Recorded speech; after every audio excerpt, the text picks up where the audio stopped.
আজকে আমার আম্মু রান্না করবে কলমির শাক। কলমির শাকটা বাগার দেবে, তাই গরম তেলের মধ্যে পেঁয়াজ, শুকনা মরিচ বাগার দেওয়ার জন্য বসিয়ে দিছে।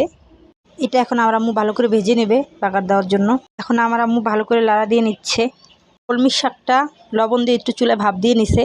আর আম্মু ভালো করে ভেজে নেবে বাগারটা। এখন আমার আম্মু দিয়ে দেবে চিংড়ি মাছগুলো। চিংড়ি মাছ, শুকনো মরিচ, তেল সব দিয়ে এখন একসাথে ভেজে নেবে আমার আম্মু। কলমির শাকটাই রান্না করবে, চিংড়ি মাছ দিয়ে ভাজি করবে, জন্যই বাগারটা বসিয়ে দিছে। এখন আমার আম্মু দিয়ে দিচ্ছে রসুন। এই তো দেখেন সেই শাকটা ঢেলে দিল। যেই কড়াইতে বাগার দিচ্ছে সেই কড়াইটার মধ্যে শাকটা দিয়ে দিল। পুরো শাকটা ঢেলে দিচ্ছে, ভাপ দেওয়া শাকটা ঢেলে দিচ্ছে কড়াইয়ের মধ্যে। ডালা শেষ করে এখন আমার আম্মু লাড়া দিচ্ছে শাকটা।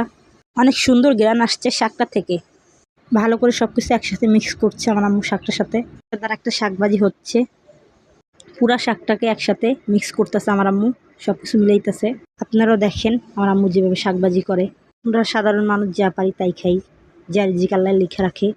বলতে বলতে আমার আম্মুর শাকভাজি হয়ে গেছে। একটু দেখেন আমি সাদা ভাত নিয়ে নিছি, সাথে আমার আম্মু যেই শাকভাজিটা করছে সেই শাকভাজিটাই আগে নিছি, সাথে গরম গরম ধুমা ওঠা ভাত। শাকভাজিটা দিয়ে এখন ভাত খাবো আমি। আপনারা যদি খেতে চান তাহলে আপনারা চলে আসেন।